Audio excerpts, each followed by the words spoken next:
सर्वांना नमस्कार.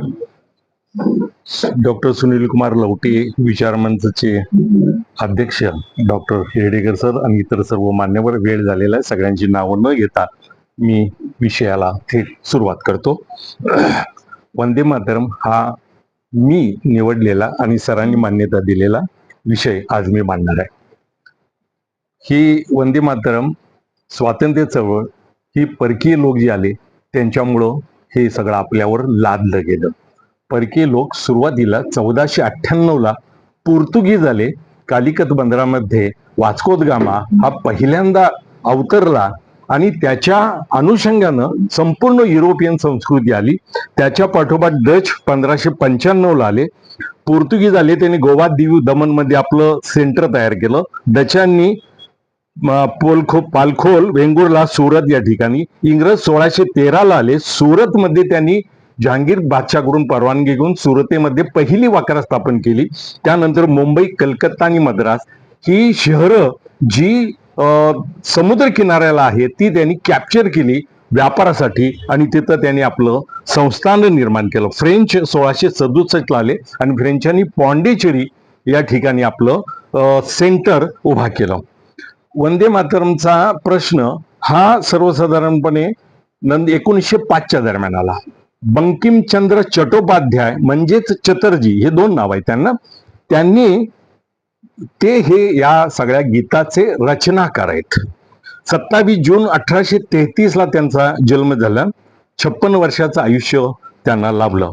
पश्चिम बंगालमधील कलकत्ता शहराजवळच्या नैहाटी भागामध्ये कांटालपाल या गावी त्यांचा जन्म झाला. वंदे मातरम या कवितेमुळे प्रसिद्ध झालेले बंकिमचंद्र मूळचे श्रेष्ठ दर्जाचे कादंबरीकार होते आणि फक्त ते गीत जे लिहिलं गेलं त्यांच्याकडून कवितेच्या स्वरूपात, त्यामुळं त्यांना हा सन्मान नंतरच्या कालखंडात मिळाला.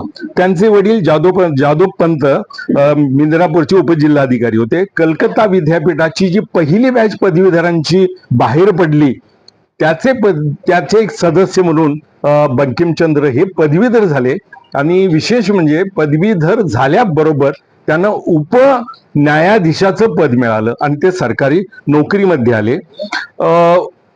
1857चा उठाव जो झाला तो उठाव इंग्रजांनी अत्यंत क्रूर हातांनी मोडून काढला आणि त्यावेळेला बंकिमचंद्र हे 19 वर्षांचे होते आणि त्यांच्या या तरुण मनावर या सगळ्या उठावामध्ये जे काही हिंसा घडली, अत्याचार घडले, अन्याय घडले त्याचे ओरखडे त्यांच्या मनावर 1857 नंतर इंग्रजांनी बंडाचा अभ्यास.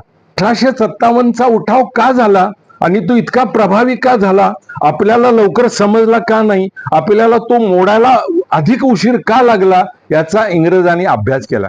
इंग्रजांचं एक वैशिष्ट्य होतं की ते जिथं जातील तिथं वसाहतींचा अभ्यास करायचे. जगभर त्यांच्या वसाहती ज्या निर्माण झाल्या त्याचं कारण ते जिथं जातील तिथल्या व्यवस्थेचा अभ्यास करायचे आणि बरोबर योग्य वेळी योग्य मार्गाने राजकारणामध्ये प्रवेश करायचे. तर त्या कारणांनी त्यांनी अभ्यास केला. त्यांच्या लक्षात आलं 1857चा उठाव इतका जबरदस्त झाला, याचं कारण हिंदू आणि मुस्लिम हे मिळून लढले. दोघांच्याही मनावर परिणाम होणारी इनफिल्ड कंपनीच्या बंदुकीमध्ये जी गोळ्या घातल्या जायच्या, भरल्या जायच्या, त्या गोळ्यामध्ये डुकराची आणि गायीची चरबी होती.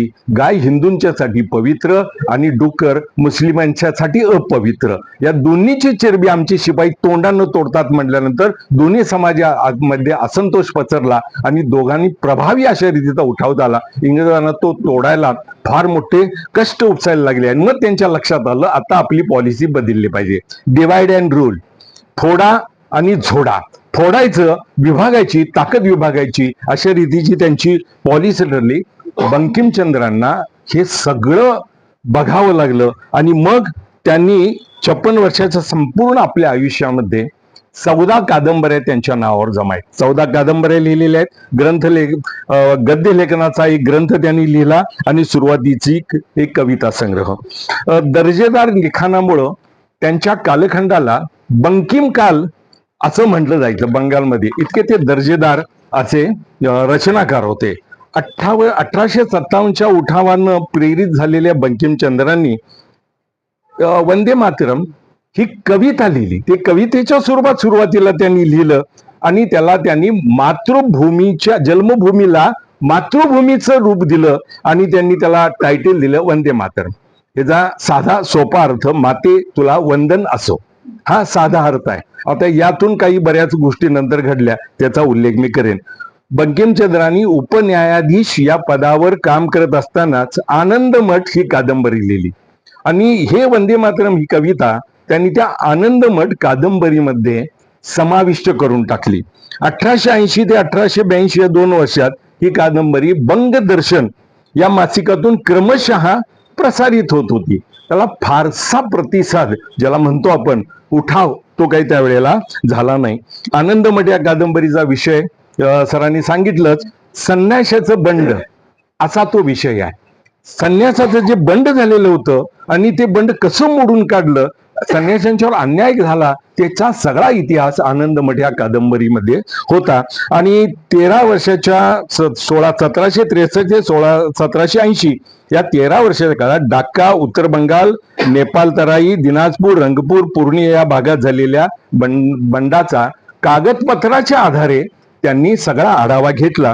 याच आनंदमठ कादंबरीमध्ये त्यांनी ही आपली कविता सादर केली आणि त्यासाठी मेघ मल्हार या रागाचा बंकिमचंद्रांनी उल्लेख केला.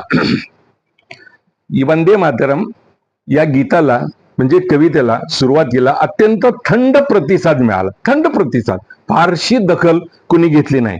बंकिमचंद्रांच्या घरी साहित्यिकांचा असा मेळा भरायचा, चर्चा व्हायची, मी काय लिहिलं ते सांगायची, मी काय रचलं, आणि ती साधक बाधक अशी चर्चा व्हायची. त्यावेळेला बंकिमचंद्रांनी मी एक गीत लिहिलेलं आहे म्हणून वंदे मातरम सादर केलं आणि रिस्पॉन्स विचारला तर त्यांच्या मित्रांनी 3 ऑडिट्स काढली. त्यामध्ये एकानं सांगितलं यात श्रुती माधुर्य नाही, म्हणजे ऐकायला काय योग्य वाटत नाही का, बरोबर नाही. एकानं सांगितलं हे व्याकरण बिघडलंय सगळं. तर तिसरा म्हणाला बंगाली भाषा आणि संस्कृत या दोन्हीचं तुम्ही मिक्सर करून टाकलंय आणि चांगल्या गीताचं वाटोळं केलंय. बंकिमचंद्रांच्या तोंडावर अशा प्रतिक्रिया, तिखट प्रतिक्रिया त्यांना ऐकाव्या लागल्या. बंकिमचंद्राच्या हयातीत वंदे मातरमचं महत्व बंगाली जनतेला अजिबात कळालं नाही. बंकिमचंद्राच्या मुलीनंच एकदा त्यांना विचारलं की बाबा, वंदे मातरम हे गीत लोक का पसंत करत नाहीत? तर बंकिमचंद्रांनी म्हटलं की तुला सुद्धा हे गीत आवडलं नाही का?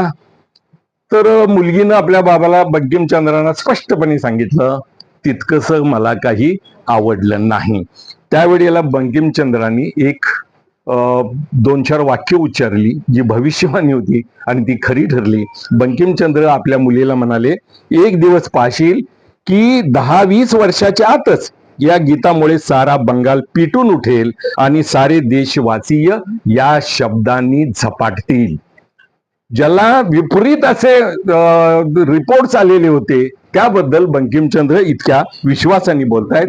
10-12 वर्षातच वंदे मातरम हा राष्ट्रमंत्र बनला. म्हणजे टायटल हे राष्ट्रमंत्र बद्दल. काँग्रेस अधिवेशन आणि वंदे मातरम ह्याचं फार जवळचा असा नात्याचा भाग आहे. सुरुवातीच्या कालखंडात 8 एप्रिल 1894 बंकिमचंद्रांचं निधन झालं. म्हणजे त्यांच्या आयुष्यात वंदे मातरमला चांगले दिवस आले हे काय बघायचं भाग्य त्यांना लाभलं नाही.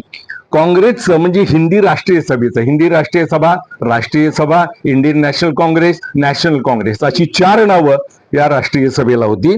तर ती 28 डिसेंबर 1896 कलकत्त्याला सध्याचं जे रवींद्र कानन आहे त्या ठिकाणी अधिवेशन भरलं आणि 1896च्या या अधिवेशनामध्ये प्रथमतः मूळ आणि पूर्ण स्वरूपामध्ये गुरुवर्य रवींद्रनाथ टागोर यांनी वंदे मातरम पूर्ण म्हटलं, जे 5 कडव्यांचं आहे. वृत्तपत्रामध्ये परवा 12 तारखेचे आले 6 कडवी, तर ते पहिलं ध्रुवपद आहे आणि ऍक्च्युली कडवी ही 5 आहेत. तर रवींद्रनाथ टागोरनी स्वतः आपल्या रागदारीमध्ये हे गीत सादर केलं 1901 ला दिनशा वांछा यांच्या अध्यक्षतेखाली पुन्हा एक वेळ कलकत्त्यामध्येच राष्ट्रीय काँग्रेसचं अधिवेशन भरलं आणि या अधिवेशनात दक्षिणारंजन सेन यांनी तयार केलेल्या संगीत रचनेनुसार वंदे मातरम गायलं गेलं.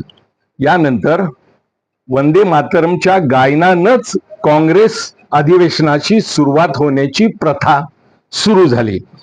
1901 ला हे वंदे मातरम सुरू झालं. काँग्रेस अधिवेशना म्हणजे प्रथा पडली. 1901च्या काँग्रेस अधिवेशनाचे वैशिष्ट्य हे की महात्मा गांधी पहिल्यांदा या काँग्रेसच्या अधिवेशनाला हजर राहिले. फार कमी वेळेला ते हजर राहिलेले आहेत. स्वतः गांधीजींनीच म्हटलेलं आहे की मी काँग्रेसचा 4 आण्याचा सदस्य सुद्धा नाही. 4 आण्याचा सदस्य ह्याचा अर्थ वार्षिक वर्गणी त्यावेळेला 4 आणे म्हणजे आताचे नंतरचे 25 पैसे तेही आता कालोघात नाहीशी झालेले आहेत. 1905 ला बनारसमध्ये अधिवेशन जे भरलं त्या अधिवेशनात सर्व प्रतिनिधींनी उभं राहून वंदे मातरम गायलं. 1923 ला काकीनाडा काँग्रेसचे अध्यक्ष होते मौलाना मोहम्मद अली यांनी वंदे मातरम म्हणायला बंदी घातली, म्हणायचं नाही म्हटले. त्यावेळेला तिथं जे हजर होते पंडित विष्णू दिगंबर पलुसकर यांनी अत्यंत स्पष्ट शब्दात सांगितलं वंदे मातरम होणार, ही तुमची मशीद नाही, ही काँग्रेसचा मंच आहे. मग मौलाना गप्प बसले, शांत बसले आणि ते वंदे मातरम गीत गायलं गेलं. तिथून धर्मांध मुस्लिमांचा विरोध सुरू झाला. तो आज अखेर कमी जास्त प्रमाणामध्ये आहे. काही तो वाढवला जातो, काही त्यावेळेला गप्प बसले आणि मग एक वेगळ्याच पद्धतीचं वातावरण सुरू झालं. मी 14 कॉपीज आणलेल्या आहेत. पूर्ण वंदे मातरम आहे. आणखीन त्याच्यानंतर आपलं आपण जे एक कडवं म्हणतो ते एक कडवं आणि त्याचा अर्थ इथं दिलेला आहे. अशी 14 कॉपी सरांच्याकडे दिलेत मी. कमी पडल्या तर आणखीन झेरॉक्स काढता येतील. वंदे मातरमला फारसा प्रतिसाद मिळाला नाही, परंतु हळूहळू त्या कादंबरीच्या रूपानं या गीतामध्ये काहीतरी स्पिरिट आहे, काहीतरी स्फुल्लिंग आहे असं लोकांना वाटायला लागलं आणि बंगालमध्ये हळूहळू हळू हे गीत लोकप्रिय व्हायला लागलं. फार लोकप्रिय झालं नाही, पण लोक वाचायला लागले, विचार करायला लागले. ह्यामध्ये देशभक्ती आहे, मातृभूमीबद्दलचं प्रेम आहे, असं सगळं सुरू झालं. बंगालच्या फाळणीनं या गीताला एक वेगळी उभारी दिली. ठिणगी पडायचा अवकाश होता, ती बंगालच्या फाळणीनं ठिणगी पडली. बंगाल हा मोठा प्रांत होता आणि तो एका ठिकाणी बसून म्हणजेच डाक्यामध्ये बसून संपूर्ण बंगाल हाताळणं प्रशासकाला अशक्य होतं, त्रासदायक होतं. आणि व्हॉइसरायच्या गोटामध्ये बंगालची फाळणी करण्याच्या अनेक योजना आल्या, परंतु ते धाडस कुठल्याही व्हॉइसरायने दाखवलं नाही. परंतु लॉर्ड कर्झन नावाचा एक ग्रहस्थ बंगालचा व्हॉइसराय म्हणून आला. तो अत्यंत कडवा असा प्रशासक होता. तो म्हटला ही मी फाळणी करणार. त्यानं फाळणीची योजना तयार करून कॉन्फिडेन्शियली ती लंडनला पाठवली आणि मान्यता घेतली. याच दरम्यान तिथली पत्रकारिता वेगळी अशी आहे. फक्त ती फाळणीचं हे काय आहे, मर्म काय आहे हे मी तुम्हाला सांगतो की इंग्रज सरकारनं 7 जुलै 1905 रोजी सिमल्याहून या फाळणीची घोषणा केली. त्याच्या आधी मे 1905 ला लंडनच्या स्टँडर्ड या वृत्तपत्रानं ही बातमी प्रकाशित केली, भारतातल्या बंगाल या प्रांताची फाळणी झालेली आहे, केलेली आहे. नेहमीप्रमाणे इंग्रजांनी लबाडी केली, हे असलं काय नाही. ज्या वेळेला जास्त तक्रारी व्हायला लागल्या त्यावेळेला तिने सांगितलं होय फाळणीला ब्रिटिश सरकारनं मान्यता दिलेली आहे. आणि मग त्यामुळं आपोआपच त्याचा पडसाद उमटले. संपूर्ण देशभर असंतोषाची लाट पसरली. 2 प्रांत झाले तयार. त्यांनी बंगालचे 2 तुकडे केले, पूर्व बंगाल व आसाम. त्याची राजधानी ढाका आणि तिथून लेफ्टनंट गव्हर्नर हा शासक राहील. क्षेत्रफळ 1,06,540 चौरस मैल. लोकसंख्या 3,10,00,000. मुस्लिम 1,80,00,000 आणि हिंदू 1,20,00,000. इथं 60 लाखाचा फरक ठेवलेला आहे. दुसरा विभाग जो झाला, दुसरं राज्य झालं ते त्याचं नाव पश्चिम बंगाल. त्याची राजधानी कलकत्ता. त्याचं क्षेत्रफळ 1,41,580 चौरस मैल, लोकसंख्या 5,40,00,000. त्याची मात्र लोकसंख्या जास्त आहे. आता त्याची विभागणीकडे लक्ष आपण द्या, म्हणजे लक्ष तुम्हाला लगेच यांचा इंग्रजांचा काविवाचपणा समजून येईल. 4,20,00,000 हिंदू आणि मुस्लिम किती? फक्त 90,00,000.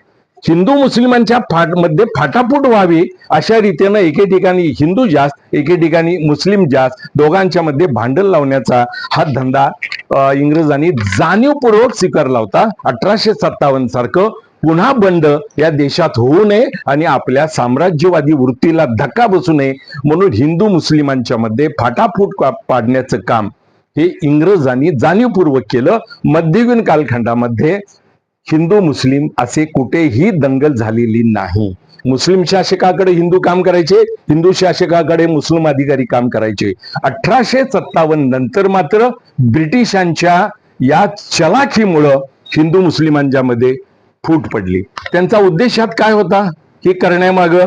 बंगालची फाळणी का केली त्यांनी आणि अशीच का केली की जिथं कमी जास्त आहेत हिंदू मुस्लिम, 1857च्या उठावात निर्माण झालेली हिंदू मुस्लिमांची एकी नष्ट करणं. दुसरा हेतू हिंदू मुस्लिम या दोन्ही धर्मामध्ये वितुष्ट निर्माण करणं, तेढ निर्माण करणं. आणि तिसरं 1885 पासून ही जी राष्ट्रीय सभा निर्माण झालेली आहे, या राष्ट्रीय सभेनं राष्ट्रीय वृत्ती वाढवलेली आहे, ती राष्ट्रीय वृत्ती कमी करणं. ही योजना ज्यावेळेला बंगालमध्ये येऊन धडकली त्यावेळेला प्रचंड असंतोष आणि आंदोलनं सुरू झाली. इंग्रज सरकारनं वंदे मातरम या गीतावर बंदी घातली. वंदे मातरम या शीर्षकावर सुद्धा त्यांनी बंदी घातली. फाळणीच्या विरोधात आंदोलनं मोठ्या प्रमाणात सुरू झाली. लॉर्ड कर्झननं जाहीर केलं फाळणीमध्ये कुठलाही बदल होणार नाही. त्यामुळं आपल्याला माहिती आहे की रबरी बॉल आपण जर नुसता टाकला तर तो खाली खाली खाली जातो, परंतु तो जोरात आपटला तर उंच उडतो. तसं लॉर्ड कर्झनच्या या उद्दामपणामुळं, अरेरावीमुळं आंदोलन अधिक वेगानं पेटलं आणि मग 7 ऑगस्ट 1905 ला ही ठिणगी पडली. कॉलेज चौक म्हणून कलकत्त्यामध्ये होता, तिथे एक प्रचंड अशी सभा भरली. म्हणजे आयोजकांच्या कल्पनेबाहेर गर्दी झाली. इतकी गर्दी झाली की ती एकच सभा 4 ठिकाणी त्या दिवशी घ्यावी लागली. 4 ठिकाणी, कारण ती लोक आवरेनात, लोकांना ऐकू येईना, इतकी प्रचंड अशी गर्दी झाली. आणि त्या अशा भारावलेल्या वातावरणामध्ये एका तरुणानं जोरदार घोषणा दिली, वंदे मातरम. आणि या क्षणी हे शीर्षक न राहता तो मंत्र झाला. वंदे मातरम हा मंत्र झाला. प्रत्यक्षात ते मध्ये त्या कवितेचं हे शीर्षक होतं वंदे मातरम, आणि आपोआपच तो मंत्र झाला. संपूर्ण देशभर जो पसरला तो आपोआपच एक मंत्र म्हणून आणि नंतर ते एक हत्यार म्हणून ब्रिटिश अधिकाऱ्यांच्या तोंडावर आमचे स्वातंत्र्य सैनिक फेकायला लागले. आणि वंदे मातरमला यांनी बंदी घातलेली होती, त्यामुळे सामान्य कार्यकर्ता, सामान्य आंदोलक नुसतं म्हणायचा वंदे मातरम, ब्रिटिश चिडायचे आणि डोक्यामध्ये लाठी घालायचे. म्हणजे ते एक वेगळ्या पद्धतीचं हत्यार हे आपोआपच लोकांच्या हातामध्ये आलं. लॉर्ड कर्झननं एक गृहस्थ नेमलेला होता फुलर म्हणून, गव्हर्नर म्हणून, लेफ्टनंट गव्हर्नर, आणि तो एका प्रांताचं नेतृत्व करणार होता प्रशासक म्हणून. त्या फुलरनं आगीत आणखीन तेल ओतण्याचं काम केलं. त्यानं इतकं विचित्र विक्षिप्त असं वक्तव्य केलं. तो असं म्हटला की माझ्या 2 बायका आहेत, एक हिंदू आणि एक मुस्लिम, आणि दुसरी बायको मला अधिक प्रिय आहे.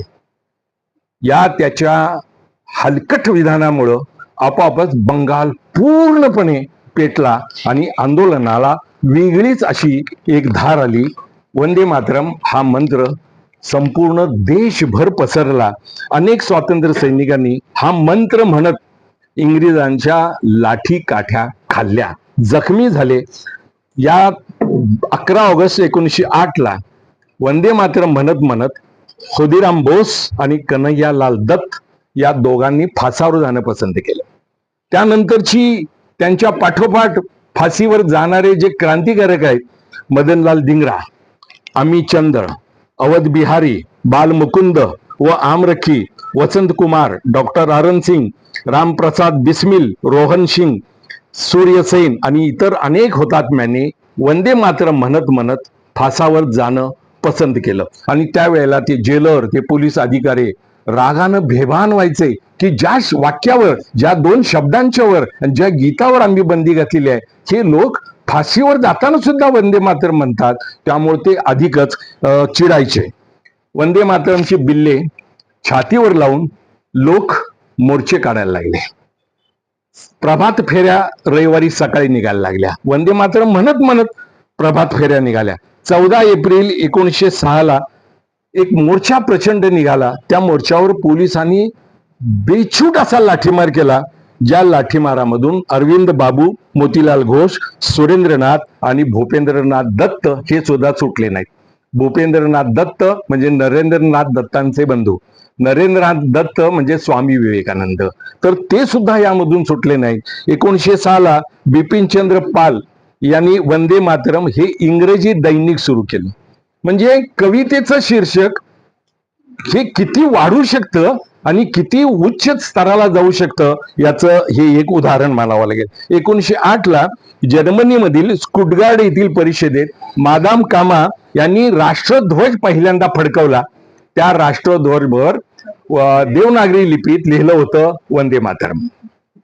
1920 लाला लजपतराय यांनी दिल्लीतून हिंदी भाषेमध्ये वंदे मातरम हे वृत्तपत्र सुरू केलं. याच दरम्यान गुजराती भाषेमध्ये मुंबईतून वंदे मातरम नावाचं वृत्तपत्र सुरू झालं. बंगालच्या फाळणीचं आंदोलन आणि वंदे मातरम हा मंत्र संपूर्ण देशभर पसरला. भारतीय राष्ट्रवादाला रोखणं इंग्रजांच्या आवाक्याच्या बाहेरचं व्हायला लागलं. इंग्रजांचे जसे लॉर्ड कर्झन, जनरल डायर असे क्रूर अधिकारी होते, तसे मुत्सद्दी आणि शांत डोक्यानं विचार करणारे सुद्धा अधिकारी होते, मुत्सद्दी होते. लंडन मधल्या मुत्सद्द्यांनी सांगितलं की हे वंगभंग थांबवायला पाहिजे, ही फाळणी विचार करायला पाहिजे याच्यावर, कारण हे संपूर्ण देश कॅप्चर करायला लागले वंदे मातरम. वंदे मातरम हे नुसतं आता गीताचं शीर्षक राहिलेलं नाही, ते एक मंत्र झाला आणि त्यानंतर ते एक हत्यार बनलेलं आहे. आणि त्या हत्यारांनी आता भारतभूमीचे हे सुपुत्र आपल्यावर हल्ला करतायत, कारण बंदी आहे म्हटल्यानंतर पोलीस ऍक्शन घ्यायला लागले आणि त्या ऍक्शनला कोण जुमानायला तयार नाही. मुत्सद्द्यांनी विचार केला, आता शानपण ह्यात आहे की आपण जरा माघार घ्यायला पाहिजे. 12 डिसेंबर 1911 दिल्ली येथे भव्य दरबार भरवला गेला. ब्रिटिश सम्राट खुद्द पंचम जॉर्ज हे तिथं आले आणि त्यांनी घोषणा केली की बंगालची फाळणी आम्ही रद्द केलेली आहे. म्हणजे हिंदी राष्ट्रवादाच्या चळवळीला आलेलं ते पहिलं फळ, तो पहिला विजय ठरला. म्हणजे वंदे मातरमची एवढी महती या 2 शब्दांनी काहूर माजवून टाकलं आणि ब्रिटिश सरकारला त्यावेळेला माघार घ्यावी लागली आणि फाळणी रद्द झाली. वंदे मातरम या मंत्रानं राष्ट्रीय आंदोलनाला मोठी गती दिली आणि त्याचा प्रभाव स्वातंत्र्य मिळेपर्यंत 1947 पर्यंत टिकला. नंतर अनेक आंदोलन झाली, मिठाचा सत्याग्रहाला, असहकार साताला, स्वदेशीची चळवळ सुरू झाली. परंतु या 2 शब्दाच्या मंत्रानं जी काही जादू केली, जे काही प्रभाव टाकला, त्यामुळे ब्रिटिश सरकारला नतमस्तक व्हावं लागलं आणि प्रतिष्ठेची आपल्या कडव्या प्रशासकानं केलेली बंगालची फाळणी नाविलाज होऊन त्यांना रद्द करावी लागली. आणि 24 जानेवारी 1950 या दिवशी घटना समितीनं जनगणमन हे राष्ट्रगीत, तर वंदे मातरम हे राष्ट्रीय गीत, राष्ट्रगान असं सुद्धा त्याला म्हटलं जातं, म्हणून त्याला मान्यता दिली.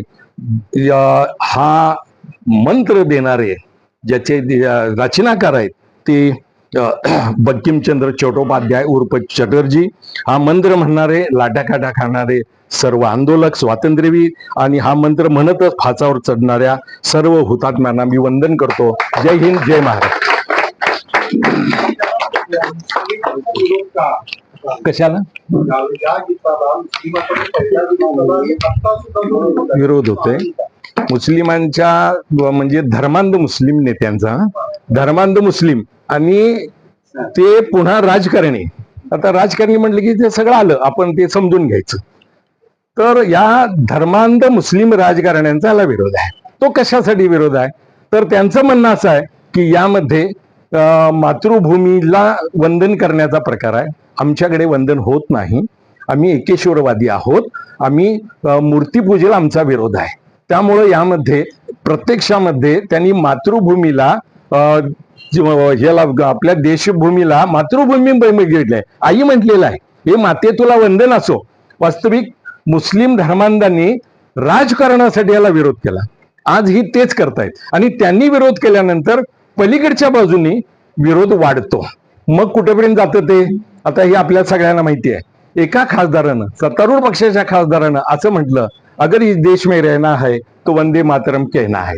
सामान्य मुस्लिमांचा वंदे मातरम म्हणायला अजिबात विरोध नाही, कधीही विरोध नव्हता. आणि हे धर्मांध मुस्लिम हे असं करत गेले. मौलाना मोहम्मद अली आणि मौलाना शौकत अली हे भाऊ, मौलाना हे आधी राष्ट्रीय वृत्तीचे होते, परंतु त्यांना काय बाधा झाली कुणास ठाऊक, ते नंतर विस्कटले.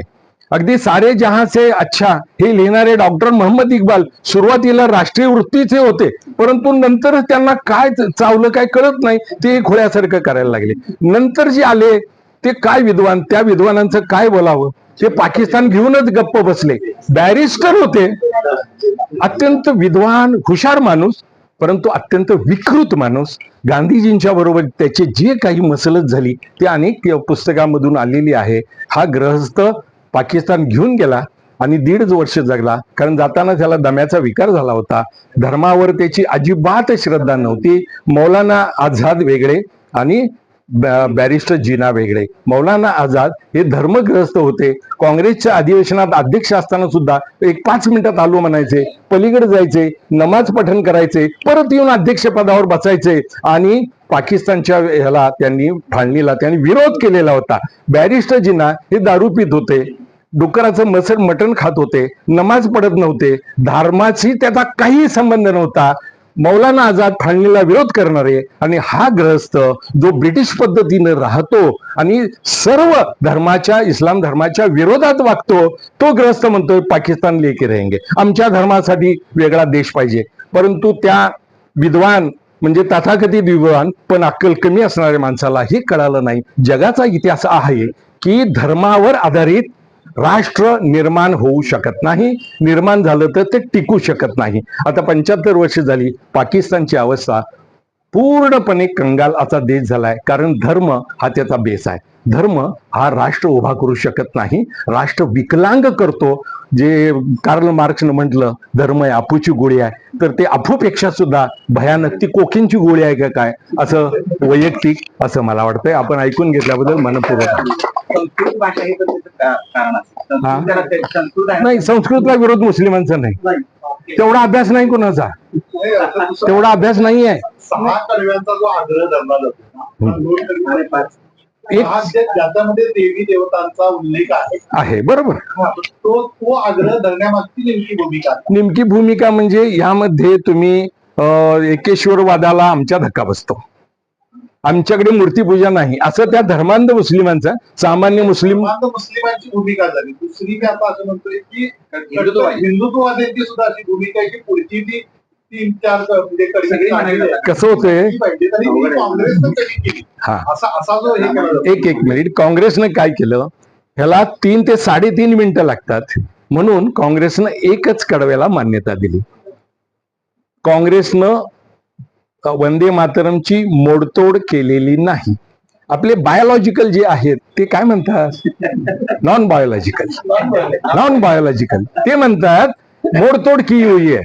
आता मागे जाऊन कुणाची साक्ष काढायची, नेहरूंच्यावर मी पण टीका करतोय हो, कारण नेहरू माझी कॉलर धरायला येणार नाहीत, मला माहिती आहे हो, मला माहिती आहे. मग बोलायला काय बिघडलं, असं काहीतरी होत राहतं. आणि हे जे आहे आता हे बोलणं जे सगळं तुम्ही जे मुद्दा काढला हे सगळं राजकीय आहे.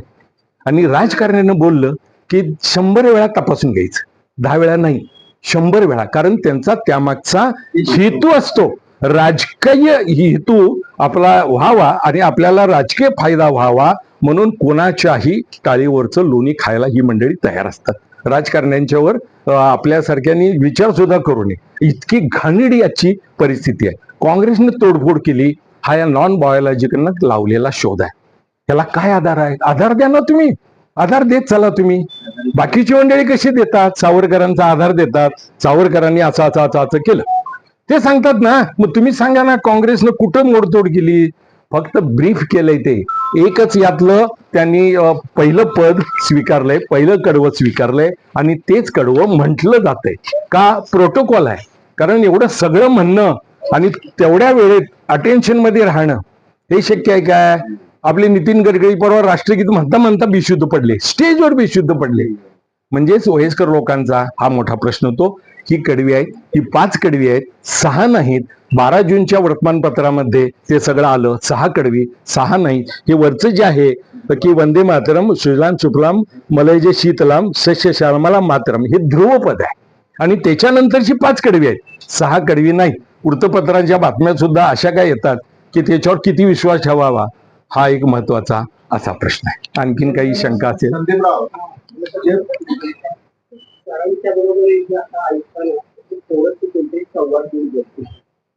वंदे मातरम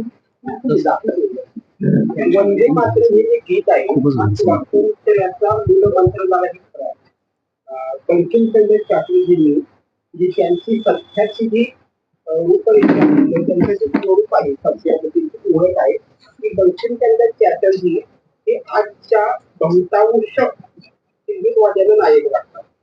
कारण जी कादंबरी आहे आनंदमठ त्याचं मूळचं स्वरूप जे आहे ती हिंदू मुस्लिम संघर्षावरचं आहे. ते गीत प्रसिद्ध झालं, त्या गीताचा महामंत्र बनला आणि प्रत्येक केली गेला हे जितकं खरं आहे तितकं त्या गीताबरोबर लोकप्रियतेबरोबर वाद देखील उभे राहिलेले आहे.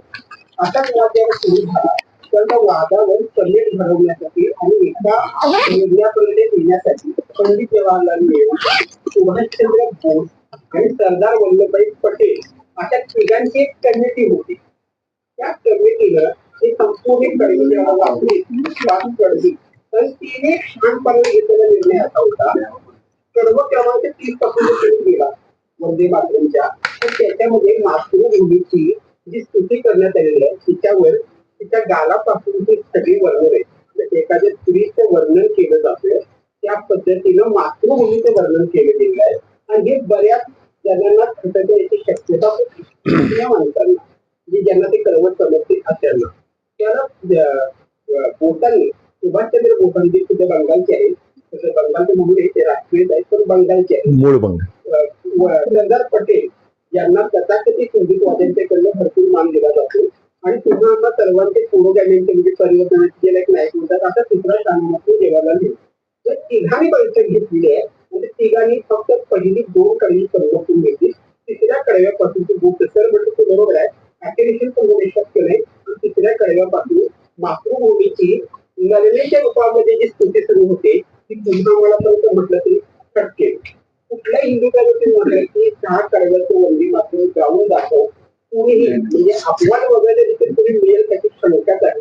दुसरी गोष्ट आपली पण त्याचीच आहे जी आपण परिवर्तनाची गोष्टी म्हणतो म्हणजे वंदे मातरम ही जास्त कोण मिळली आहे तर तुमचे आमचे जे राष्ट्रीय नायक आहेत आज मौलाना आझादांची जयंती आहे म्हणजे राष्ट्रीय मुसलमान देखील वंदे मातरम म्हणत होतात.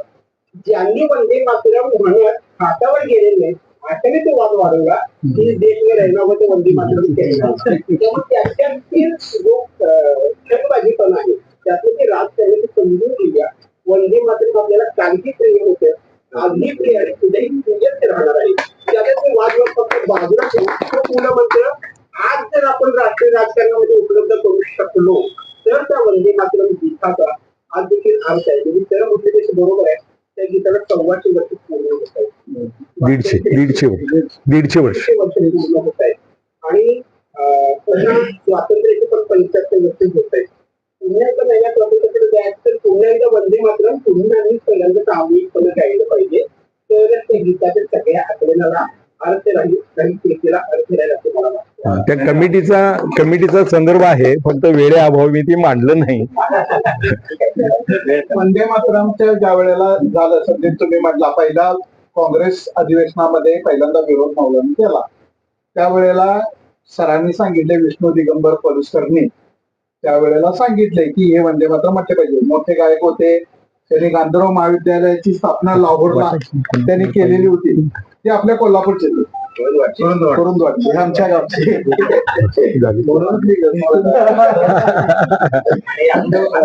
अंध होते ते मोठं त्यांना पद्मभूषण 1937 ला मिळालं होतं. त्या वंदे मातरम मध्ये आपण कोल्हापूरकर पण आहोत.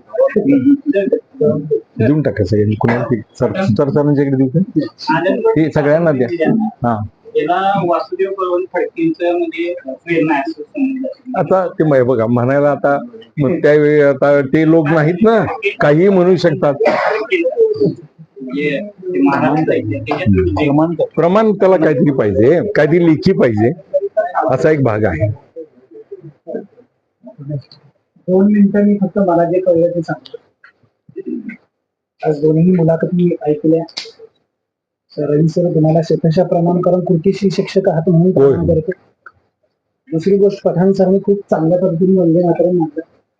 मला एवढंच कळतंय त्यातलं चांगलं काहीतरी घेऊया आणि वंदे मातरम कशासाठी एवढं घेऊया त्यासाठी आपलंही किरण मंडळ रविकिरण मंडळ आहे. कारण आपण जसं बघतो तसं ते आपल्याला दिसणार. कारण वंदे मातरमला आता कोण म्हणते त्यावेळेचा कालखंड काय होता आणि वंगभंग चळवळ काय होती आणि त्यावेळेला रक्षाबंधनचा कार्यक्रम काय झाला आणि या सगळ्या घटना बघितल्या तर त्या काळाला ते योग्य होत्या. आता आपण एवढंच करूया त्यातलं काही चांगलं घ्यायचं आहे. वंदे मातरम मधलं पहिलं कडवं जनगण सुद्धा पहिलंच कडवं आपण म्हणतो. तर आपल्या सगळ्यांच्या मध्ये राष्ट्रप्रेम असू द्या. त्या राष्ट्रप्रेमासाठी आपण एकत्र येऊया. कुणी काय म्हणलं कोण बरोबरपेक्षा काय बरोबरला म्हणतो द्या तरच या सगळ्या गोष्टीला सत्यता असेल आणि आपण वाटचाल चालली. त्यामुळे हे लिहिलं आनंद मग बकिंगबद्दल चक्रीवर लिहिलं तो काय वेगळा होता आजचा काय वेगळा. आपण जर भांडत बसलो आणि मला असं वाटतंय शहाण्या माणसांपेक्षा वेडी माणसं भांडणं जास्त लागतात आणि ती शहाण्या माणसांच्या मध्ये लावतात. आपण भांडण्यासाठी आलेलो नाही किंवा चर्चा करायला निश्चितपणे आलो तर मला असं वाटतं की आपण सगळं समजून घ्या आणि याचा येणाऱ्या पिढीवरती काय उपयोग होईल. इतिहास ऐकला खरा इतिहास वाचला आणि खरा इतिहास समोर सादर केला तर खरंच इतिहास घडवणारी माणसं तयार होतील. त्यामुळे आपण जर वाद घालत बसलो किंवा वंदे मातरमच का वंदे मातरम म्हटलं पाहिजे मला असं वाटतंय की खरं म्हटलं आपल्या ह्यात फक्त देशाविषयी राष्ट्राविषयी प्रेम असू द्या. वंदे मातरम म्हणा जनगण म्हणा सगळ्या गोष्टी म्हणा सगळ्या एकाच ठिकाणी जातात. कारण सगळं जाऊन पोहोचणार आहे तिथेच. इंग्रजांनी फक्त आणि फक्त राजकारण करावं सत्ता चालावी म्हणून केलं आणि आता सुद्धा त्यासाठीच सगळं चाललेलं आहे. पण आपण सगळे सुज्ञ आहोत शहाणे आहोत आपण यातला चांगला अर्थ करूया आणि विद्यार्थ्यांच्या पर्यंत वंदे मातरम चांगलं पोचूया आणि जनगण चांगलं येईल.